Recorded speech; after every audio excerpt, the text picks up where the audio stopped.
This week, we condemn ourselves to wading through unfinished early access games, but attempt to shine in the darkest dungeon of the House of Horrors, although this might just be a work in beta, according to Ben Naulls.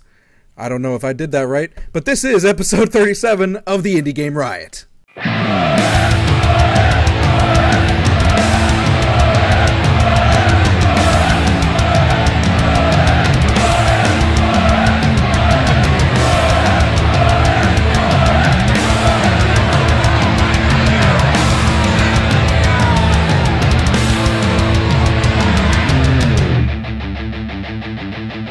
Indie Game Riot!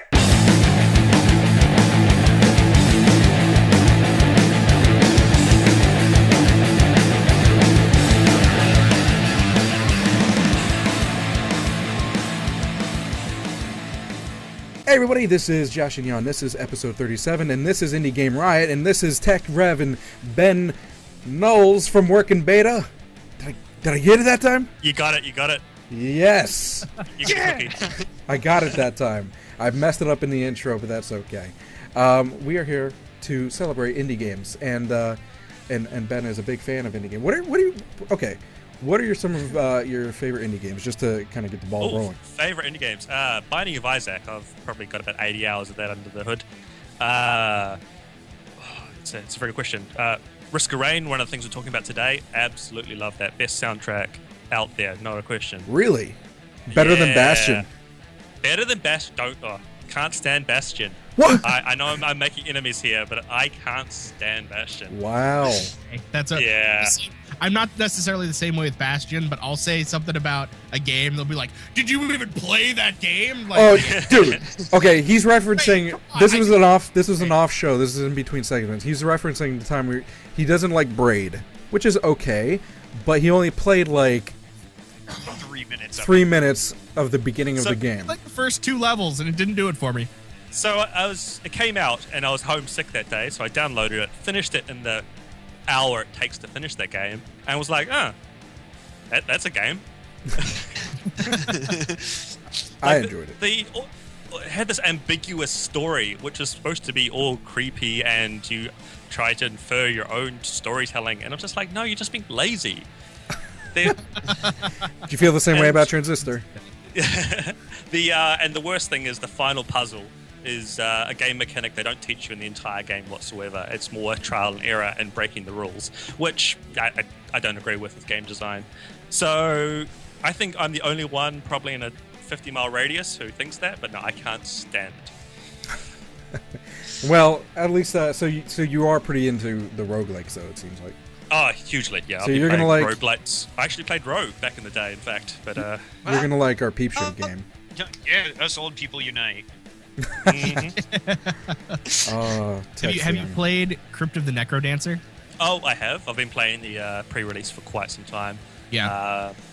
I'm kind of taking a break from it purely because I've finished it too many times and I'm waiting for them to add more stuff. Yeah. But, no, very, very good game.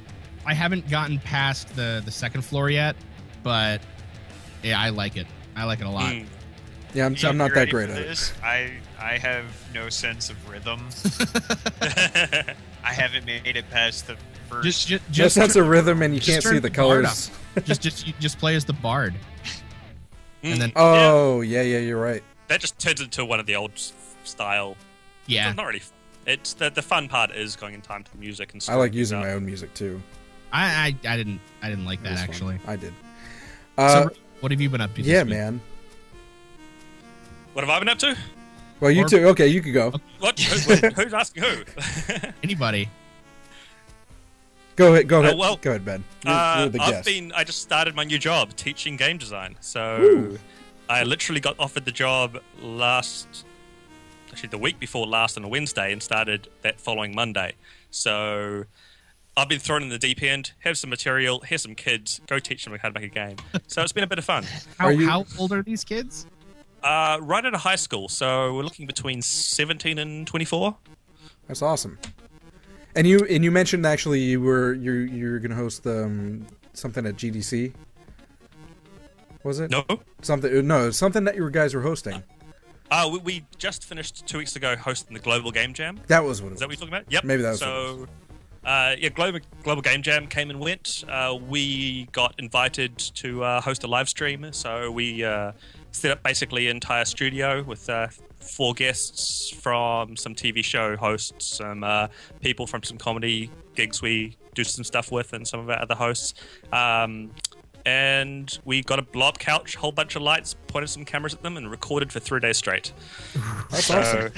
Yeah, for some reason, I thought you said it was something going on at GDC. You know, I thought you were coming all the way to San Francisco for that. No.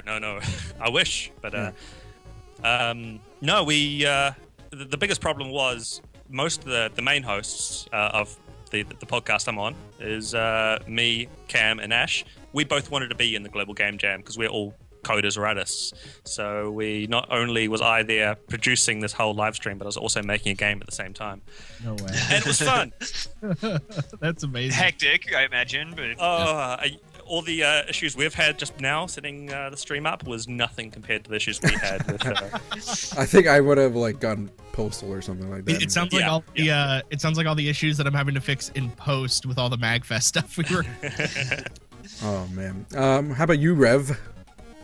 I have been playing some games for whatever reason. So I finally buckled down. Here in California, we have the fast track toll roads, and Maryland has those too. Yeah, they're not super expensive, but it's always been just enough that I wasn't quite sure if I wanted to risk it. Because if you ride the toll road and you don't pay the toll, because nobody accepts cash anymore, then they can charge you up to $250, and so it's go ahead. So for us non-Americans, can you explain what this is? This sounds. If you ever, it's basically a road that you have to pay extra money to drive on. It gets you. It not have more or less traffic. It gets you. Yeah, it gets you. It's supposed to have less traffic, so it gets you to wherever you're going faster. But the speed limits are still the same. So yeah, it's good for rush hour when people are going to work. So it's a more expensive toll road. So you have a toll road and a toll road. No, it's just a toll road. No, it's all the same. Well, there's differences too, because there's Pennsylvania has a turnpike, which is a giant highway that you pay to get on. You get a ticket when you get on, and then depending on how far you travel, you pay that much when you get off. These roads are specifically just to go faster from one town to another, and it's usually around bigger cities like DC. Yeah. So.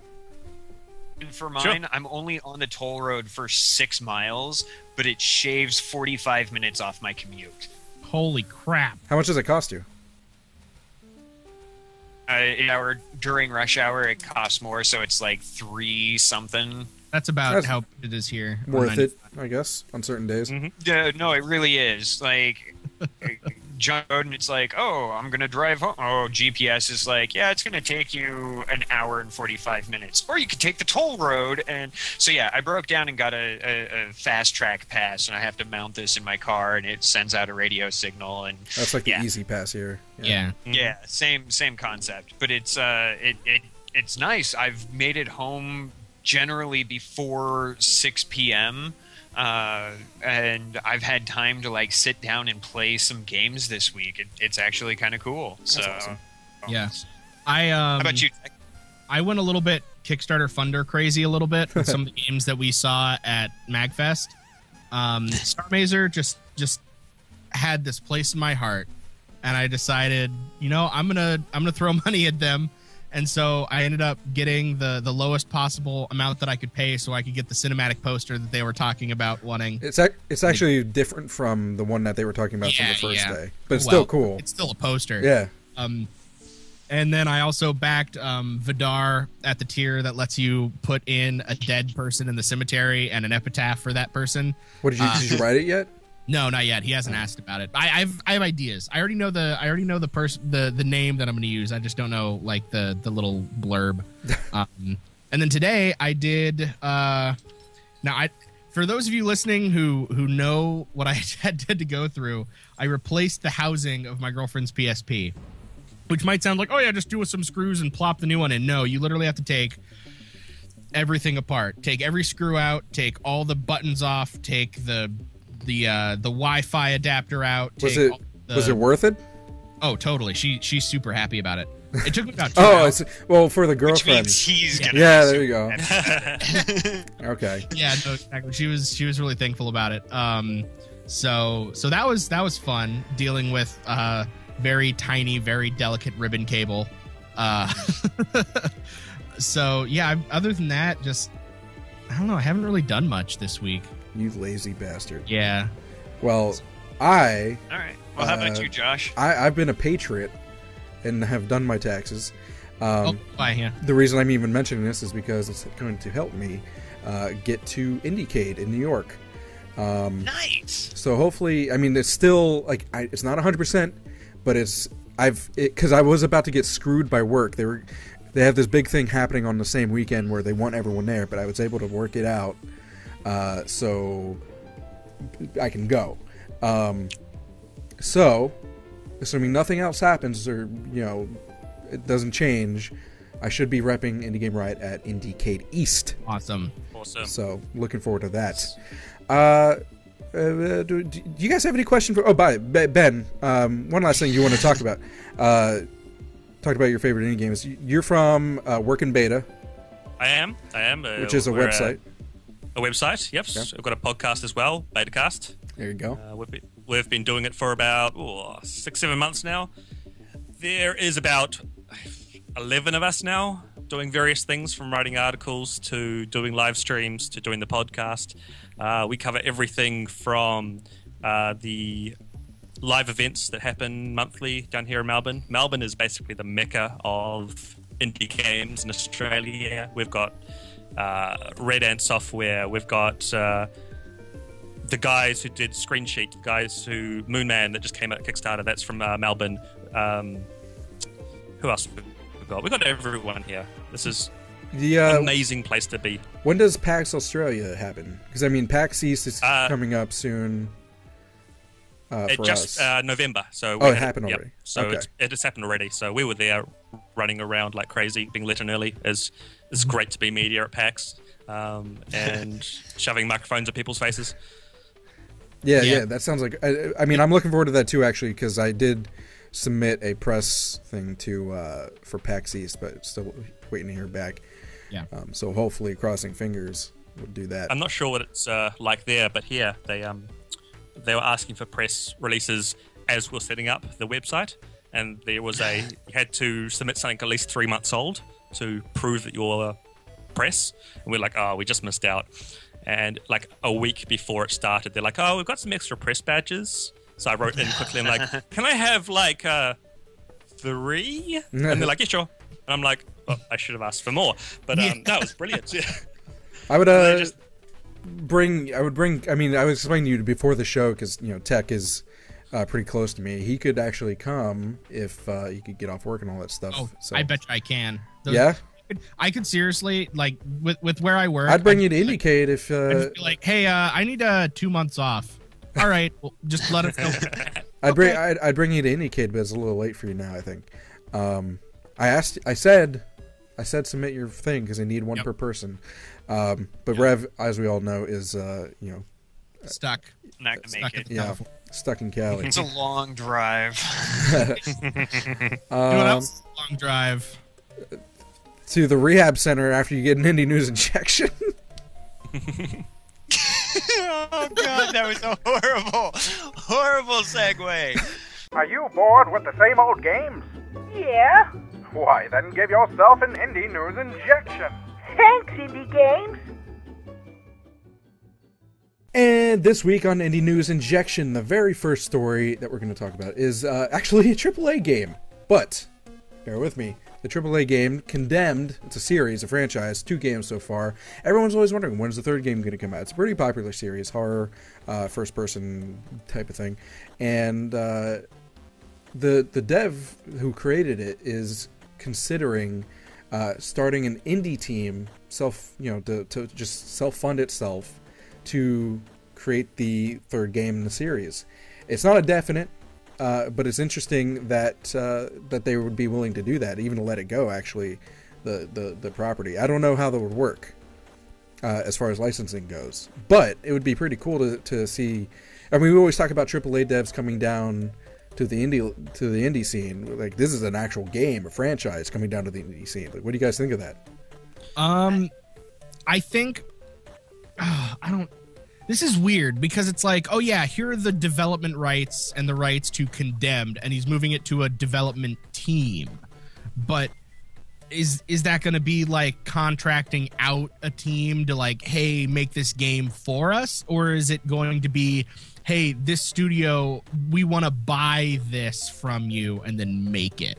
Yeah, what I'm concerned about is Condemned is a very visceral game. It's lots of custom animations, throwing people through windows and into stairways and under everything. Do you really think an indie game with an indie game budget could even pull off this style of game? Well, we've seen indie studios pull off some pretty great things. I mean, albeit most of them do not have that kind of that amount of resources. Yeah. But the thing is, the question is too, Monolith Productions, I guess, are the ones that hold the rights to Condemned. Yeah. So, and they're the ones that the founder, Jace Hall, is wanting to set up an indie team. So, does that mean that they will be funded by only Jace Hall? Is it him that owns the rights, or Monolith Productions? Are they going to be funding this and like publishing it, or like is it even indie if Monolith is involved? I think like the smartest way to do it. The smartest way to do it would be to find a existing indie group or one with a good team. reputation. Yeah, I mean, one of the excuse me, one of the ones that actually jumped out at me in the comments on the article I was reading on it was Red Barrel Studios. And you're talking about people that have AAA experience there. So Yeah. Exactly, and they've already done the first person horror suspense, thing. They kind of already have that in place. So if they got somebody like that to make the game and then published it under Monolith Productions, I think it would be an interesting take on it. Yeah. I bet you another good dev team, even though they're like basically stuck with Sony right now, would be Overkill, the guys who made Payday. Oh, yeah. Those guys, like, they will... Although, do you think they could... I mean, outside of the programming aspect of it, do you think they could make a good horror game? Payday the Heist, which is arguably seriously one of my favorite games ever, and it is technically indie, I would say, even though it was published by Sony.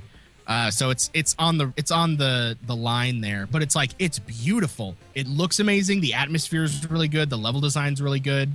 They're very good at telling a story with very minimal storytelling points, let's say. So I think that, like, I'm just, speculating. I think Overkill could probably do it with the right budget and the right amount of freedom. I think Red Barrel would still be the first choice, though, between those two. What you guys are saying of him taking the IP and fishing it off to another studio, that to me doesn't say IP, not IP, indie. I'm not sure what your guys' definition of indie is, but we've had longer discussions here about that. But when you're giving it to someone else to do, when that studio isn't in control of how it feels and each person isn't crafting the experience that they want to make, that to us isn't indie. That is a good point. It just turns into Ubisoft indie. Like, this is just a lower class of publishing. Yeah, that's really all it's turning into. That's a good point, because at that point that comes like but that's what Dead Island was with Techland. I mean, they didn't do much before Dead Island. If he gives them the freedom to do it in their way, I mean, with keeping it true to the property, but putting their own personalized spin on it, as it were, I don't see as that would be bad. Yeah. Well, again, it's from our perspective. Well, from my perspective, what indie is, that it's not if the team puts their own spin on it. It's each individual person within that team being able to control what that is. Right. Not a person being told, you're making rocks. Because that's essentially what. Yeah. That's essentially what the AAA games do. Is they tell. This is just the same thing. I get what you're saying. That's a good point. Yeah, no, that is a good point. So it might not technically be indie. It might just be, it's a studio that's running adjacent to but independent of Monolith. Exactly. Yeah. Like, so yeah. I But think what if we did it this way then, or not we, but they did it? What if Jace, if Jace himself owns the IP? I don't know how how the rights work. If anyone out there knows, put it in the comments or in the live stream or something like that.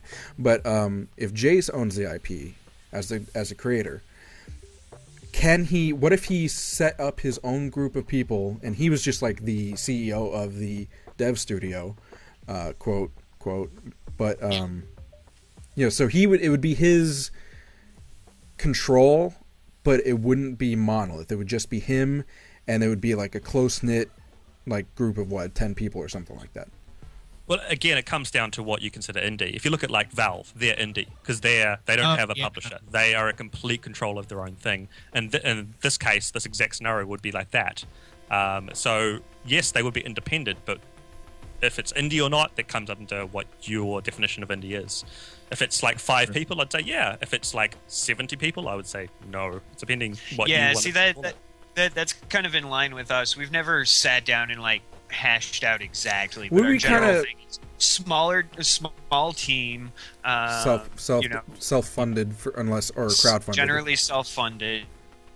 We've had the same discussion, and our definition comes down to as long as every single member of the team has creative control of the final product. That's what our definition is. That's a good framework for it.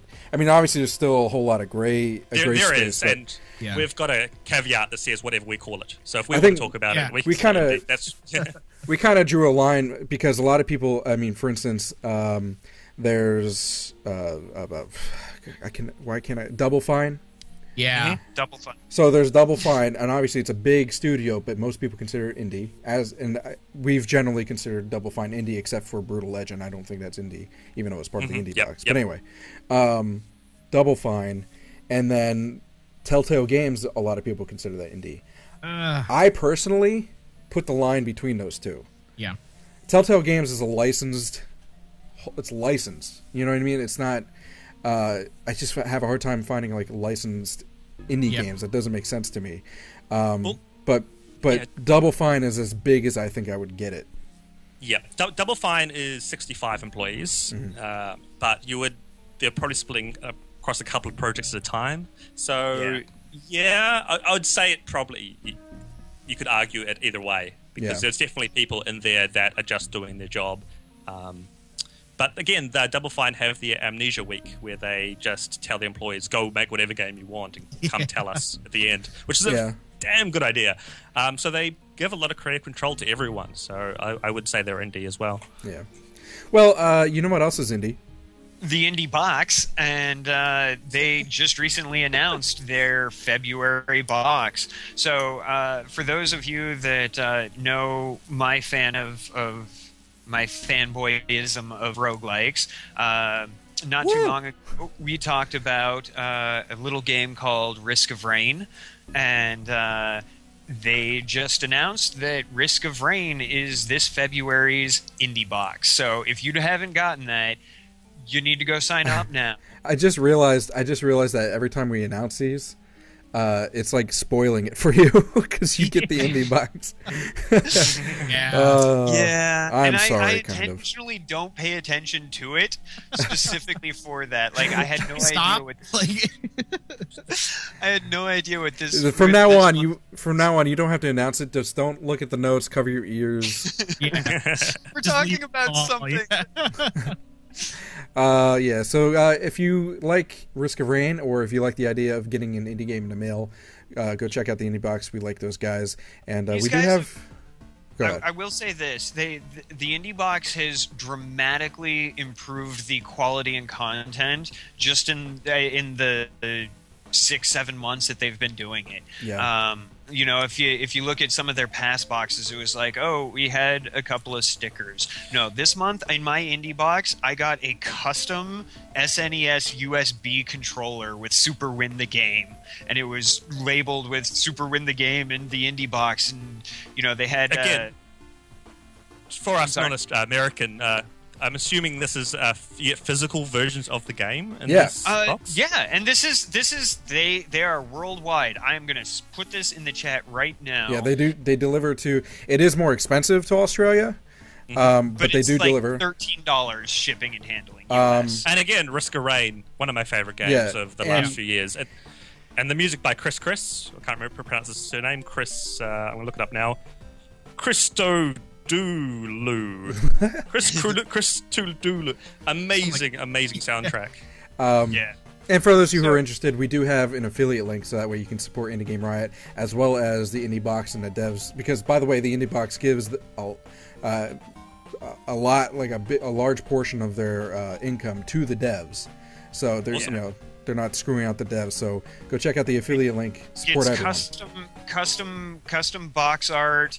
I got a cloth map. When was the last time you got a cloth map? That is awesome. One of your games. Never. And it's 96. Exactly. But I've got this little cloth map about yay big, and it's the entire map for Super Win the Game. And each month I keep remembering, like, I get an email like, it's been delivered, and it's like, I should totally remember to check the mail, and then like 3-4 days later it's like something in the mail, I think. And so it's like this whole new surprise to me every time.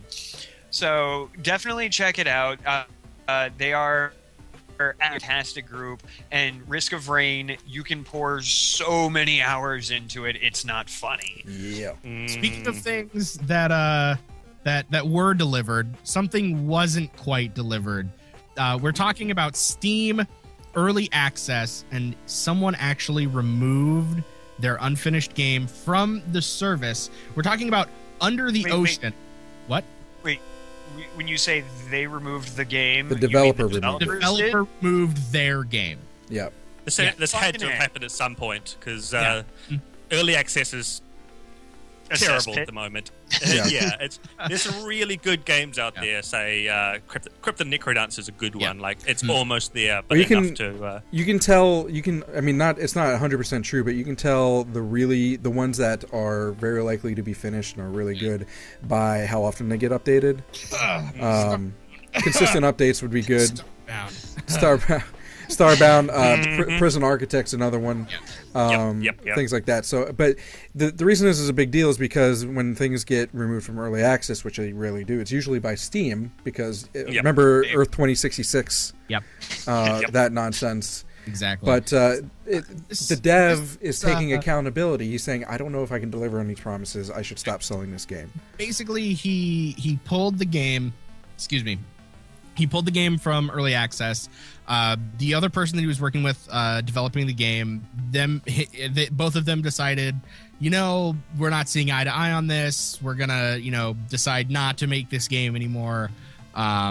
They parted their ways, and he decided to take the game off of Steam Early Access. Obviously, if you get your development team cut in half, you're not going to be able to deliver the exact same game. Yeah. But they are talking about keeping it alive in some regard, but at the same time, I don't know. And if you did buy the game, by the way, I mean, I haven't played it personally, but a lot of people will say that, first of all, they were giving it, we talked about steady updates, they were giving it steady updates. It's just unfortunate that it kind of went this way out of nowhere. Yeah. But also the game is, even in its unfinished state, it's still pretty polished. So if you bought it, it's not like a huge loss. Yeah, and this is much better than, say, them being like, "Oh, we can't develop anymore. Here's the game," or like with what happened with Towns, where it's just like, we're doing stuff, and then we're not. In a permanent limbo. Yeah, exactly. What's your guys' opinion of the customers here? Do you think that this is fine, that they should be buyer beware? Or do you think that they should be up in arms, that something they paid for and was promised to them? We've talked about this before, and when Earth 2066 and all that stuff was happening, a lot of game. Oh, and the Stomping Land. Stomping Land. Stomping Land. We Dinosaurs on an island. Damn it. We talked about it before, and I think we pretty much, for the most part, agreed that first of all, if you're going into early access at this point, especially, you should know that you are buying an unfinished game. There's no promise that it will be finished. It has been made clear at this point. And secondly, no matter what, you should do your due diligence when you're buying anything. Yeah. My one, I agree entirely, but my one caveat there would be I don't like Steam advertising them on the front page when they do. Because I have bought games and not realized they were early access until That's true. Yeah. I looked into them and went, wow, okay. That's kind of one of those. That should be an opt-in option. Those things that it's down on Valve for allowing that. I think part of it too is Steam's their platform isn't very well set up even after they updated it. I think they could have a more clear early access section on the front page because they should be advertised. I mean, that's how they get games bought. Like other people don't know about it. But they're mixing it in, especially with this new recommended bullshit. That's really I don't like it a lot. It's mixing it in. They're like, hey, you want to buy this game? It's early access. I don't know. Yeah, having a little thing in the corner that this is early access isn't good enough. Yeah. There needs to be something on the buy. Like obviously, like when you go to the Steam page, there's like this big like blue early access thing, but it needs to be like in red or something like this game is still in development. You're buying this product as it is. Yep. Like I think it's in their user agreement too. Like it's in the like for now when you submit to early access and stuff. But like, yeah. Beware. I think I mean this is what our discussion point for this episode is too is should this be a much more common practice? Like what do you think devs should devs remove their unfinished games or do you think they should like okay this is all I can get it to because I mean you have to look at both sides. There's the developer side and then there's the customer side too. Or should it be Steam's responsibility all the time, or like what do you guys think? I think what they did was spot on. They told the customers, "This is what's happening. We're sorry, but it's not going to happen." Because game development is a messy process, especially indie, where people have got into it, talented people, but no idea how to work properly in teams. Games fail all the time, and this just brings all the failing games to the surface, to the public's eye. So as long as you're honest about it, I've got absolutely no problem with it. Yeah. And we don't want to sorry, before we get any hate mail about like early access. I don't think we're saying early access. I mean, it's broken, but it can be fixed. Early access is also especially when you're talking about indie games. Early access is necessary. Yeah. This was like the birth of the indie game communities because of Steam and early access and having this platform that can be easily that you can put your projects onto easily and have people play it. It used to be really hard to get your own stuff noticed before. It was all like web games, And as a developer, you get instant feedback from your fans, which wasn't possible before, which is absolutely brilliant.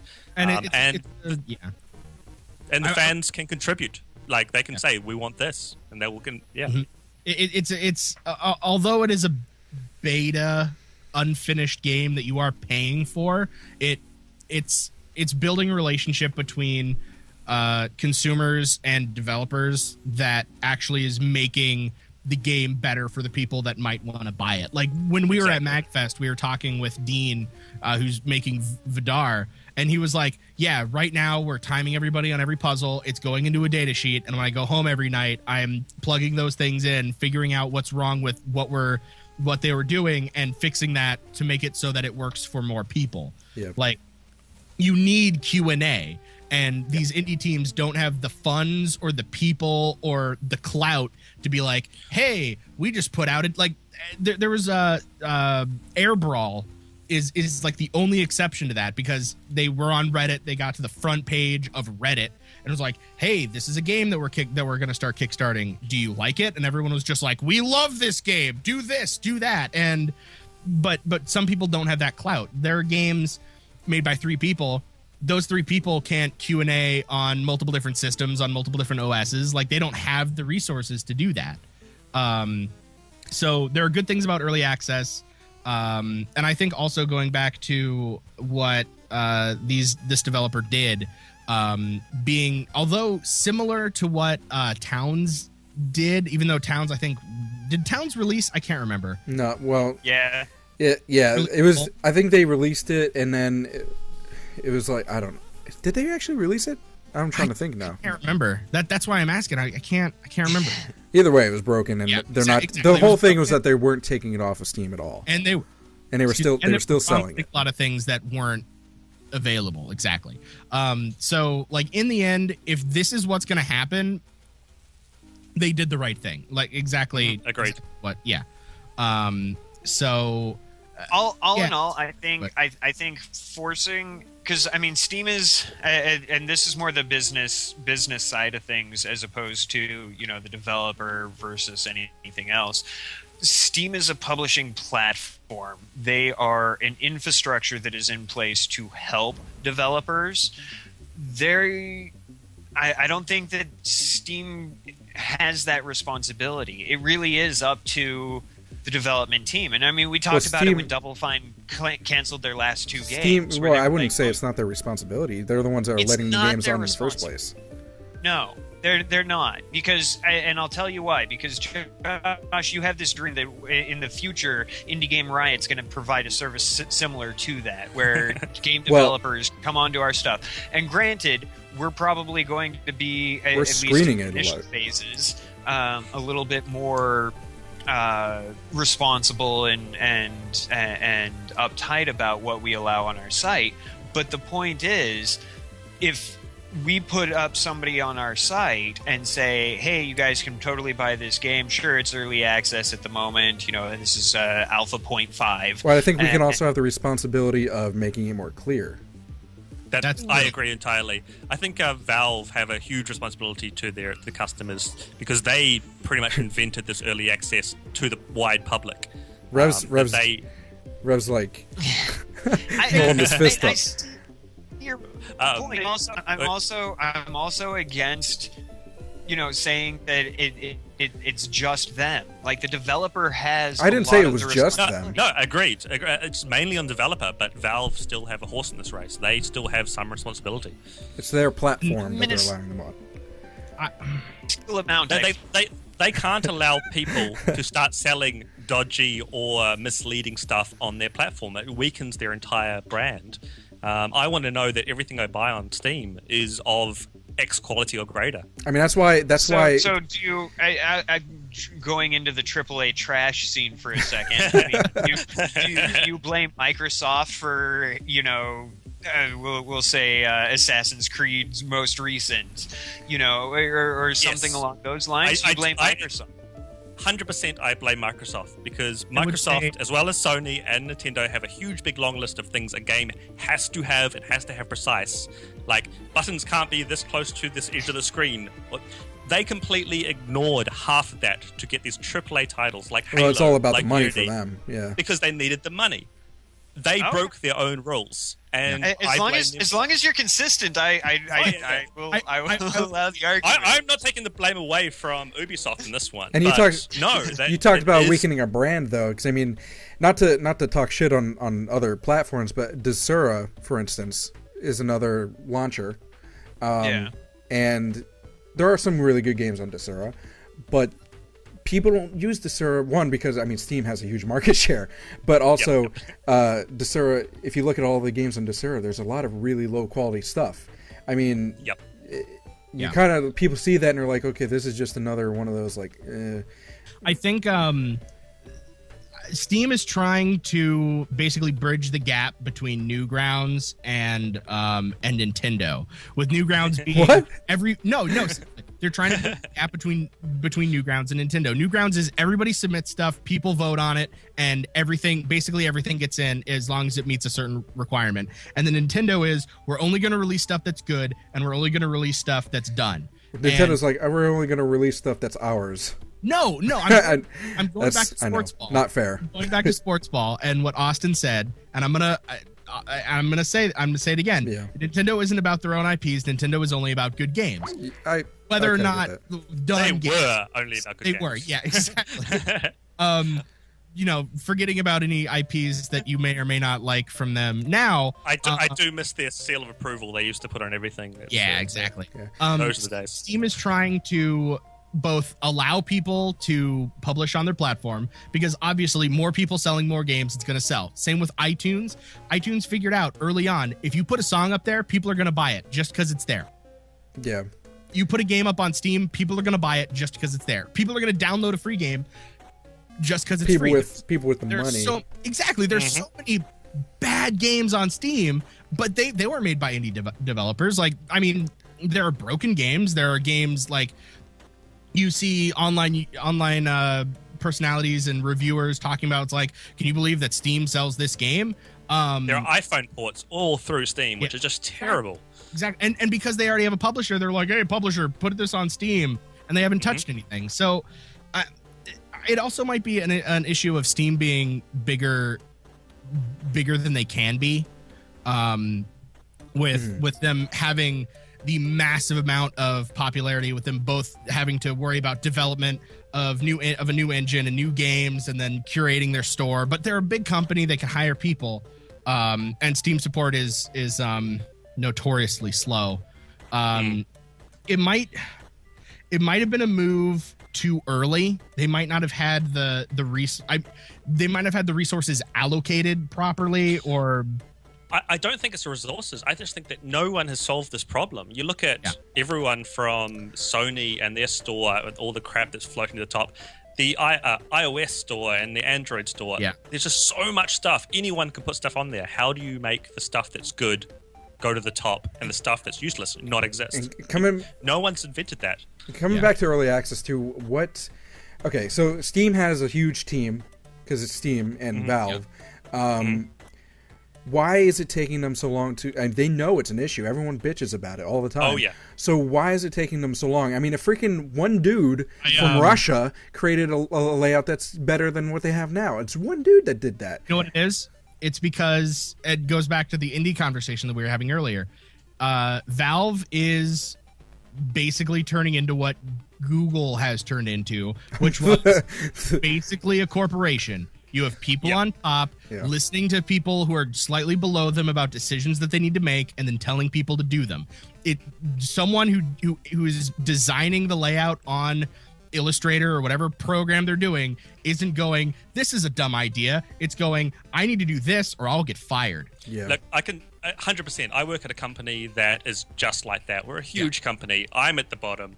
I can see something needs changing. For me to change that, I need to get a ticket lodged. That goes into a queue. The manager looks at it, prioritizes that.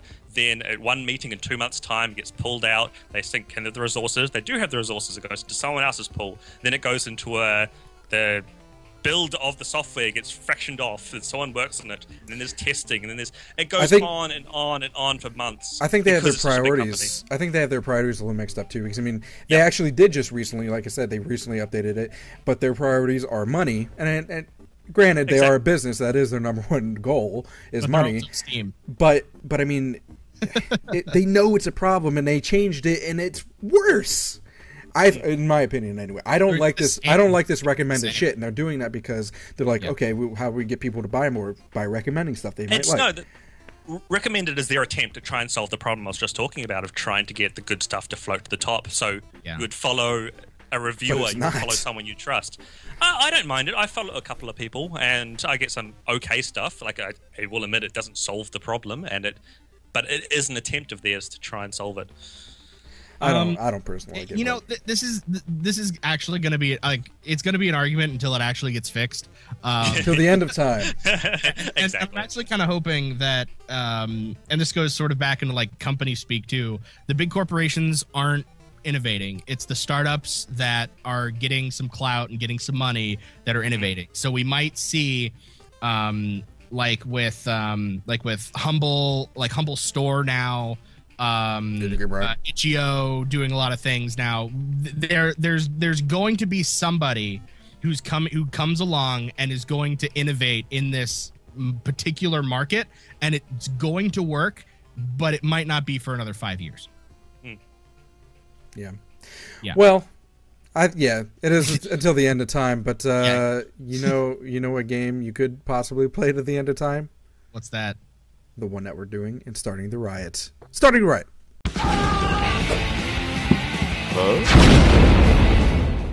This week on Starting the Riot, we are talking about an awesome award-winning game called Schein. You know, I'm all about that award-winning stuff. This is a puzzle game, and I really hesitate to say puzzle platformer because, yes, it is a puzzler, and yes, there are platforms, but it doesn't scream puzzle platformer to me as other games might. I think that this is definitely bringing a lot more to the table, and I think you'll definitely see why when I start talking about it. You play as a father who basically enters a mysterious swamp, and he's looking to find his son, and he finds a wisp, as it's called, basically offering him guidance and magical power, which are the puzzly aspects of this game, to get through and hopefully find his son. You you basically manipulate different types of light, which show different things throughout the world. So you start out, you can play a demo for it right now on their website. You can download it. It'll install. It's great. You start with a green light, and you can turn it on, you can turn it off. Yeah. And that will, for one, it changes the appearance of your character. So when you start out, everything's sort of gray and grim and dead, and you're a black and white. Our black and white protagonist is sad, and he looks old.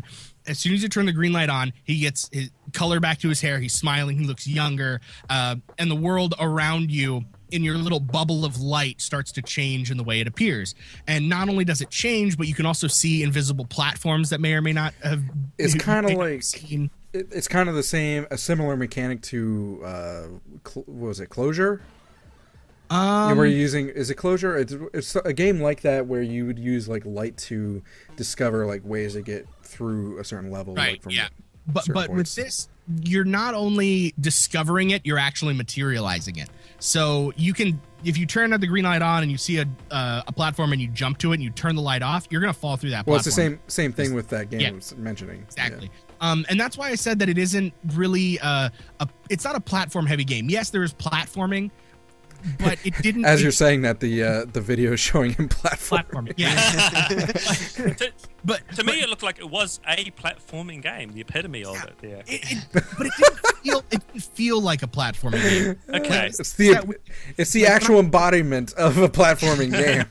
But it looked to me like you jump to platforms and you make platforms appear with your light. It's more platforms. I only watched the one video, I will admit, but that one video, all it showed was platforms and hidden platforms based on the light. No, exactly. On the shine. And it is a platforming game.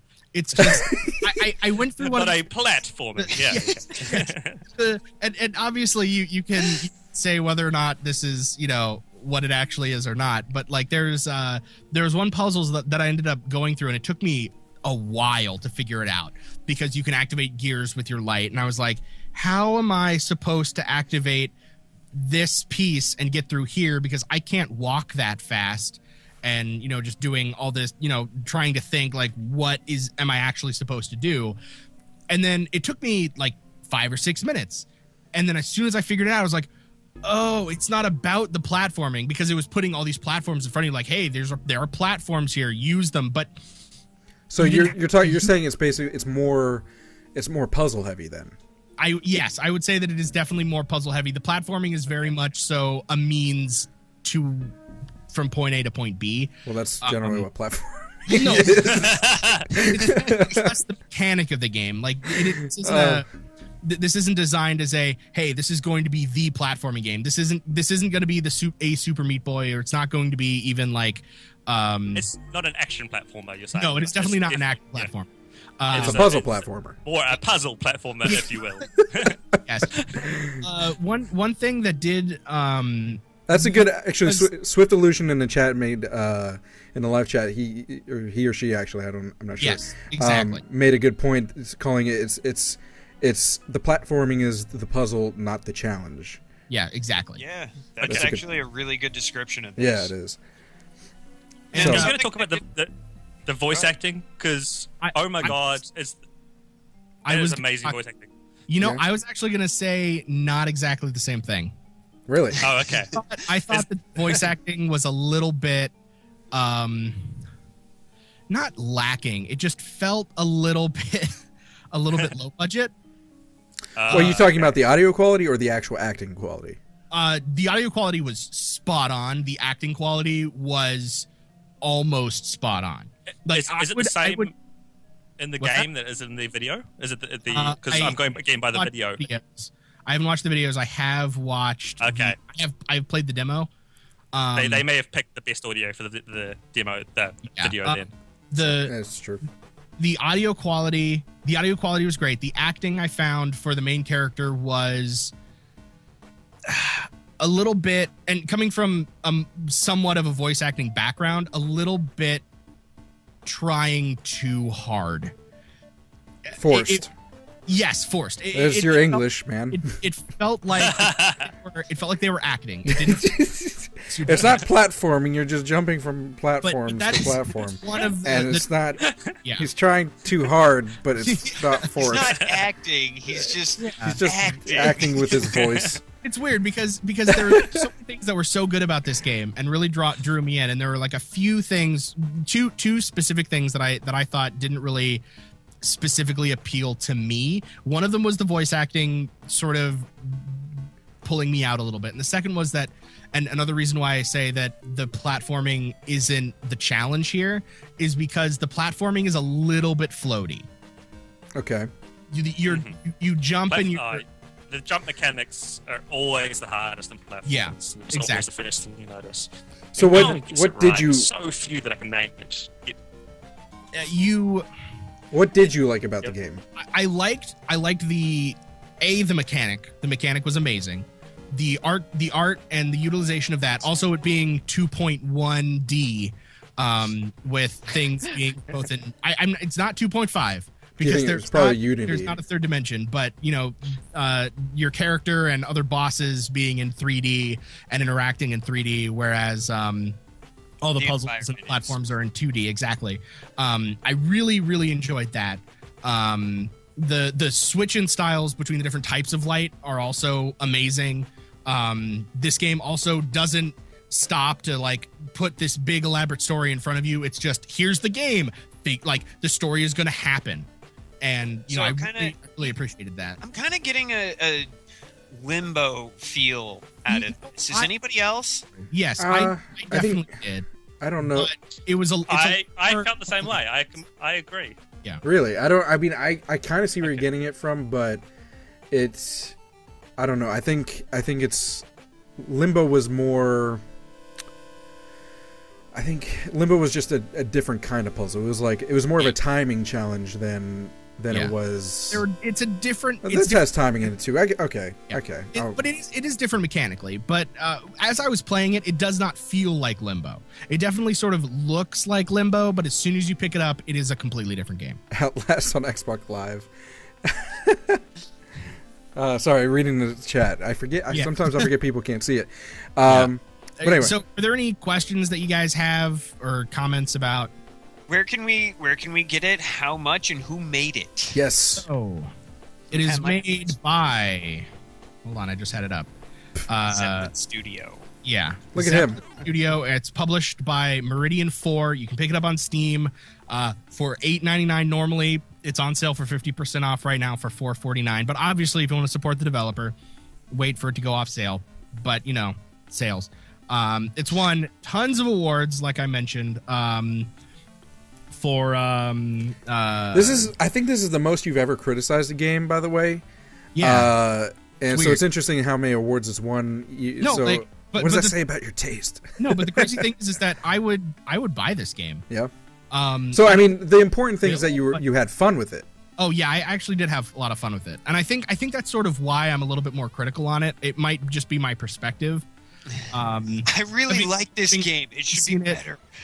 No, but when something like this comes out and it's just like, oh, this has won like 14 different awards and it's been rated best game and all these other things. Yeah, I look at it and I'm like, does it deserve that? And then I was playing and I'm just like, I can definitely see why this won those things. Actually, I'm a little bit disappointed that it isn't getting more attention than it is, because this is a better game than Limbo, and I love Limbo. Really?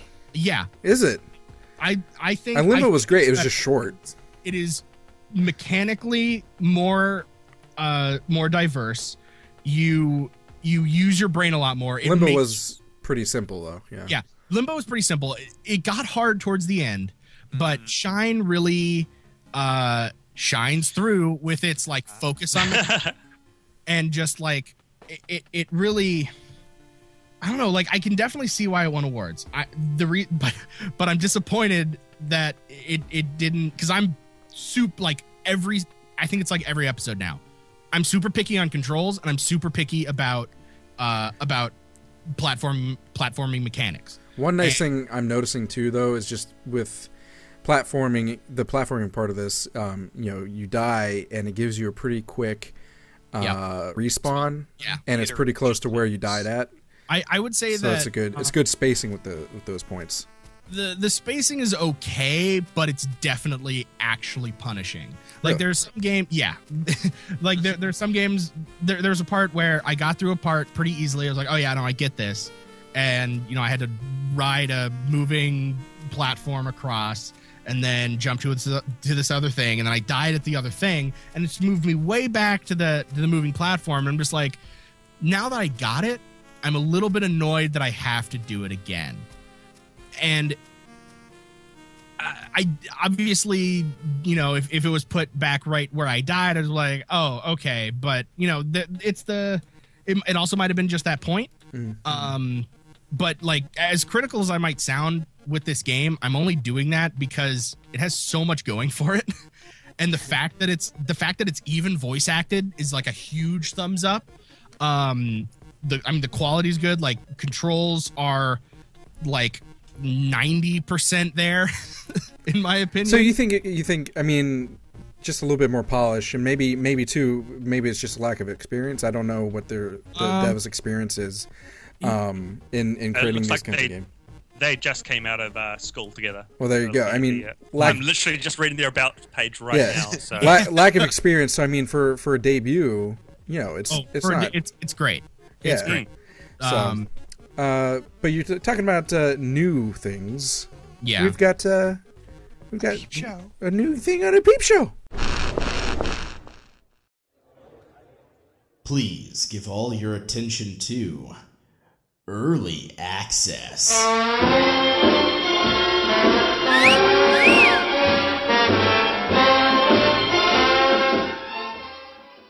This week on the Peep Show, we've got the darkest of places. It's a dungeon in the dark. Darkest dungeon. Actually, this game surprised me. I was honestly not expecting it to play out the way that it does. It kind of has a gothic feel.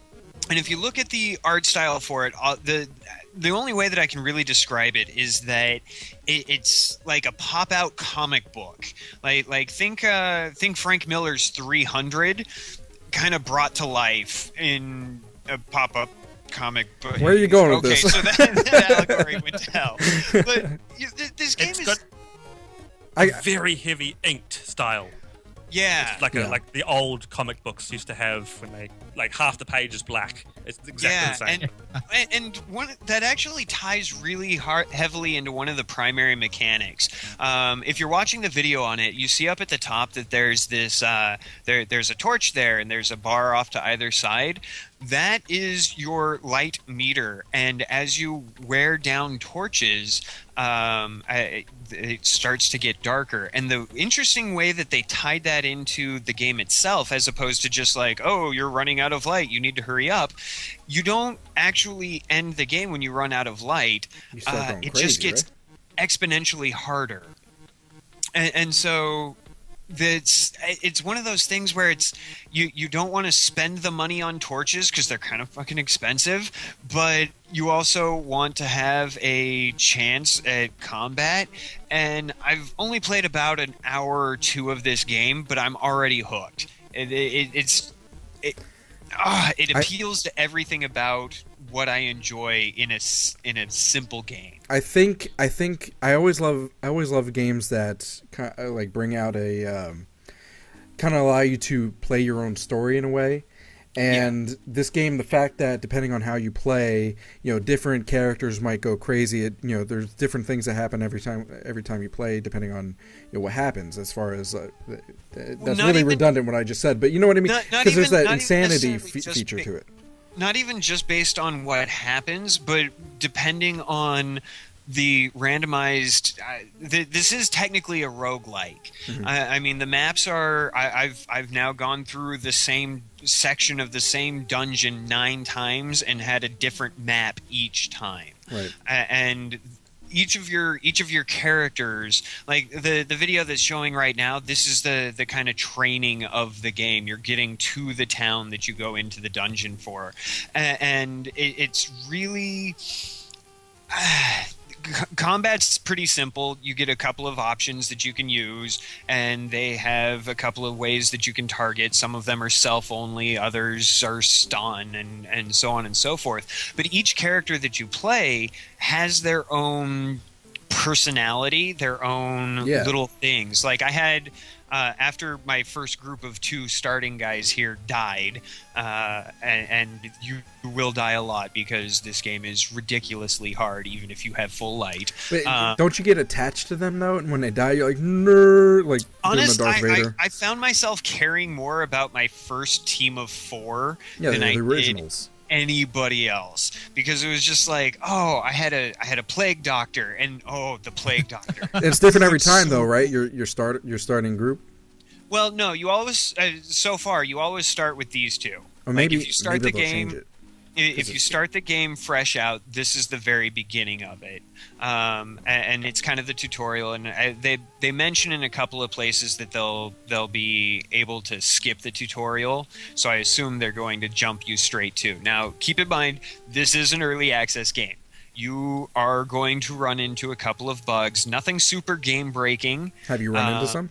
I have. I ran into a enemy that, regardless of what tactic I used, what skill I used, took absolutely no damage. That sounds like game breaking.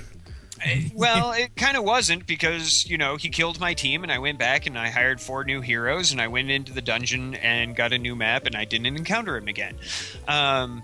Okay, Can you well, I explain guess the combat to me, because I can't see the video. So what the combat is turn-based? So the combat is you're walking through your hallway and random encounter. So here you go, and you have a skill bar 1 through 4, and based on where your teammate is positioned, determines which attacks they can use. So some of them are good at ranged combat, like you've got guys that can use guns, or they have a crossbow. D&D rules. Yeah, it really kind of is, but you only have like 4 skills. You usually have some kind of buff, some kind of direct attack, some kind of status attack, and some kind of stun.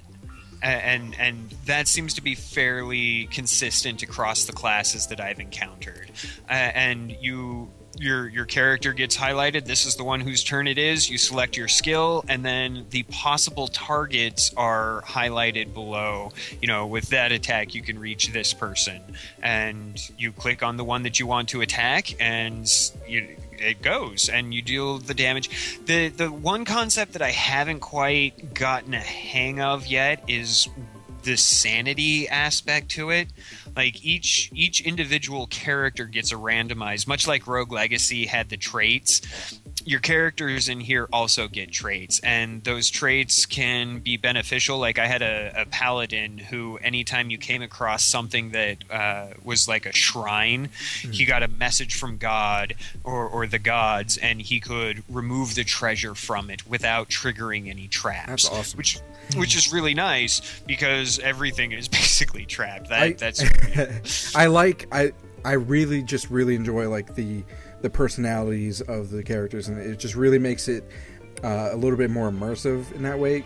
You like you said, you get connected with the characters. By the way, Ben, you had mentioned how the gameplay is. I think the movement is done through a map system.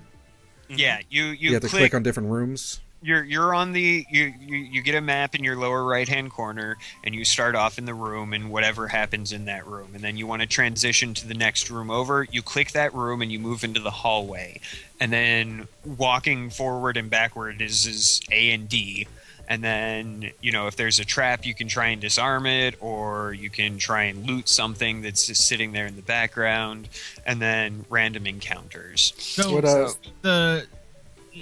I've got two questions. Okay. So between the random encounters and you actually moving around, how because I've seen a lot of this, but how seamless is it actually? Because honestly, it's smooth as butter. Okay, and then it's chunky butter with with combat so the combat's pretty slow. The combat is slow. This is not an action button mashing anything. No, this is true turn base. It appears to be a randomized turn base, because that kind of screwed me up on one run through that I was attempting, where I ran into a party of 4 bad guys and I only had 2 guys alive, and I was like, I know I can kill at least one of you, but they kind of went through each, like all 4 of them got an attack before I did. Yeah, and so. Does the combat really? I mean, obviously, there are a lot of things going for this game. And combat isn't the only thing, but I almost wonder if it's one of the more important things, and I can't help but wonder how much combat you're going to go through until you're bored. Honestly, so you're wondering if it's repetitive? Yeah, like does the attachment to the characters sort of like move you through that, or it's the exploration. Honestly, the combat I feel as being, and this is just my own personal thing, I've saw the combat more as something that I had to try and survive to get through in order to continue exploring. All right. So the exploration is pretty, like, it shares a lot of game time with the combat, so it's not just all... For me, yes. Going back to like a D&D comparison, it's like you play some games where like the DM, you know, is like, let's fight all the time through wherever you go, and the other ones, you know, they like it when you role play through, like in your adventuring, and you're like just kind of curious about stuff. So is it kind of like a fair balance, or is it heavy on one side? I would say it's a fairly fair balance. There are several hallways that I've encountered where I've had no combat whatsoever, and there have been several hallways where it was nothing but combat. And you know, it's one of those things where it's just like it could go either way.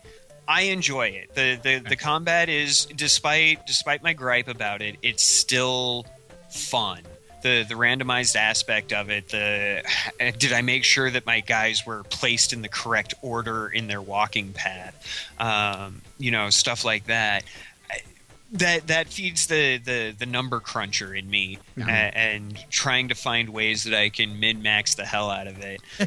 So you said, from what you've said about this game, you've actually sort of tickled the part of my brain that really likes that one free fun game that I think I like too much.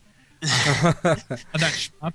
And I'm like, oh man, now that you have it, it's like, damn it.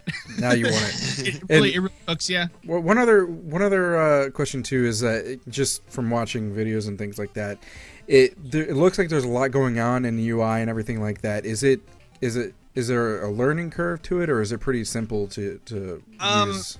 There is definitely a learning curve, and because I was playing this in my living room, and there were people over watching TV, I had my volume down.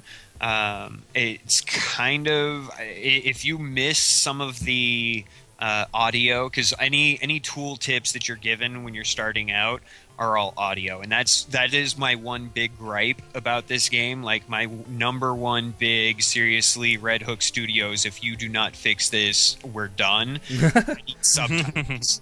Subtitles would be nice. Yeah, I like subtitles too. Like, I think of it like you know, Trine. Yeah. Like, everything in Trine was really important to listen to, but they had subtitles. So Red Hook Studios out of Vancouver, Canada, they did a fantastic job. I'm loving this. I can't wait to see what's going on further. Like there is, as our chat member reminded me, the town that is your base of operations, you can upgrade it. So you get a wagon network, and that gives you can upgrade that to give you more possible heroes to select when your party dies. And if I can figure out how to leave a dungeon without winning or dying, I think this game will be it'll just tickle my fancy so bad. So early access on Steam, darkestdungeon.com is their website. Pick it up for $19.99 early access, so all of the disclaimers come. What any specific OSs? It is Windows only at the moment. I'm sure a lot of early access start out like that, so they might be moving towards that. You know what else? You can also get it on Apple. Free fun. Can you? Free fun. I had no segue.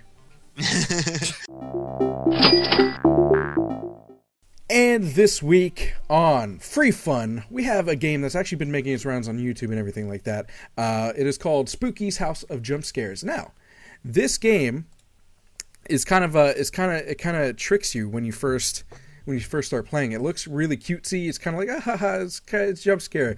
Little cardboard cutouts popping out at you from the walls, and it's like, oh man, a startling sound. And as you get deeper, because you have to go through, I think, right now, I think it's actually not quite finished yet. It's only like 3/4 finished. But as you get deeper into the rooms, I think there's supposed to be 1,000 rooms. It gets a little bit more and more and more disturbing as you go on. Still has like the cutesy aesthetic is what I'm trying to say. But at the same time, it blends this this really uncomfortable feeling of like maybe something is going to kill me. Just to give, I don't want to spoil anything because if you play it, then you're going to get scared. I don't know if I should say it or not. You think I should say it? Say it. Go for it. All right. It's free. Spoiler alert. If you don't want to know what's going to come up, just cover your ears. But it has to do with one of the monsters. But anyway, there's at one point in the game, actually closer to the end of the 3/4 finished game, you actually end up in this like outside looking room. It's like a little forest, and you're trying to get from door to door. And in the forest, you're picking up notes as you go along from other people that have gone through this house, I guess. And you read a note like talking about going outside for food because they're in this house. It's taken forever to go through 1,000 freaking rooms, trying to find their way out. So they end up like starving and stuff like that. And this dude's like, okay, I found like an outside area and there's deer out there. I'm going to go get some food. You go outside, and what guy was talking about, the deer, they look like normal deer until you get close to them, and they make this like wretched sound, and they're like bleeding from the mouth, and they chase after you, trying to kill you. It's pretty. I don't know if it does it justice me just talking about it, but it's pretty terrifying when you're playing it. Now, again, this is a free game on IndieDB. You can download it. You guys are gonna have to give me that download link just to make sure I get the right one when we put it in the description. But it kind of does blend really well between the cutesy funny and the terrifying. The whole aspect, it does get a little bit repetitive because you are going through 1,000 rooms, and a lot of the rooms are just going from door to door. Literally nothing happens. You're just going through a room. But it also at the same time sets up the scares, when the jump scares and the creepiness actually does happen. You're like, it puts you into that false sense of security. You're like, oh, nothing's happening for 50 freaking rooms, and all of a sudden something happens and something's chasing you. There's about at the moment there's like 6 or 7 monsters in the game. Mm-hmm. And you actually, can I ask go ahead. A question? I'm a huge horror fan. Like, I'm a horror expert. Absolutely love every type of horror. Now, watching the video, do you think they did a disservice by telling you that there's more to this game than just the cutesy walking around and cardboard cutout? Because if you had not known that going in, would it have been like 10 times more amazing? Because that to me seems like well, there's play this game. It's kind of this fun I house think thing. the reason why they did is because it takes. Oh no, that's true. Yeah, hey, it's a cool fun house, spooky, scary, haha. the problem. There's two things about this. There's two sides to this. There's because we talked about last episode. Or a couple episodes or something like that. We talked about what was it? The game that like blows your mind away. Presentable Liberty. Yep. We talked about that game, and that game was literally like the description made no sense. You didn't know, you're going into it, you don't even know what it's about. You're like, this game's stupid. But it got popular because someone who decided to play through, I'll give it a chance. I'll play through the whole thing. Discovered that it is not stupid, it is in fact quite amazing. So there's that chance that, if you don't say what it is, and it kind of starts off in that like slow, stupid way. I understand marketing wise why they did it. Right. But do you think it would be better if you just hadn't played it? Well, that's the other side. So I mean, they're trying to get it so people don't like just close the game after they think it's a stupid game. After it's like 4 rounds, I haven't seen any of that. But I do think you're right. It does. It would make it better as a horror game if they would not explain that it's a real horror game. Because again, that's lulling you into this false. It's a trap. You know what I mean? You're like, oh, it's whatever game, and then you're like pissing your pants. An hour later. Mm-hmm. So yeah, I do agree with that. It is. Let's see. It is made by Lag Studios, by the way. No price because it's free, but they're still adding to it, and you're actually seeing the page right now. DB page. There you go. I don't know why it does that sometimes. But any questions about Spooky's House of Jump Scares? Spooky, by the way, is a ghost in the game. It's a character. I think it needs to start sooner. You mean scares? Maybe it's a little bit too much in between. Yeah. Because I mean, it's called Spooky's House of Jump Scares, so you're expecting jump scares, and it gives you jump scares right off the bat, but it gives you the same jump scares, and you get used to it. You're like, ha ha ha, that's funny. And then, like I said, 50 rooms of just repetitiveness, and it does get a little bit And that's what I've heard from a lot of people too, but it's hard to really gauge how long you need in between to really bring you back down to that like comfortable feeling. So it can scare you again. It's hard to do that.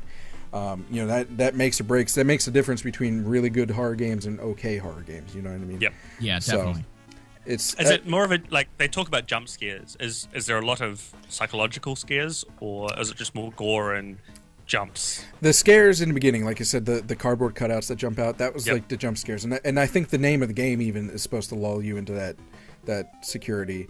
But as the game goes on, it's more of a something breathing down your back, kind of, because monsters will chase you, and you're running away from them. Matter of fact, there's this one monster. I'm not going to say what it is. I don't want to spoil another one, but it doesn't move as long as you're looking at it.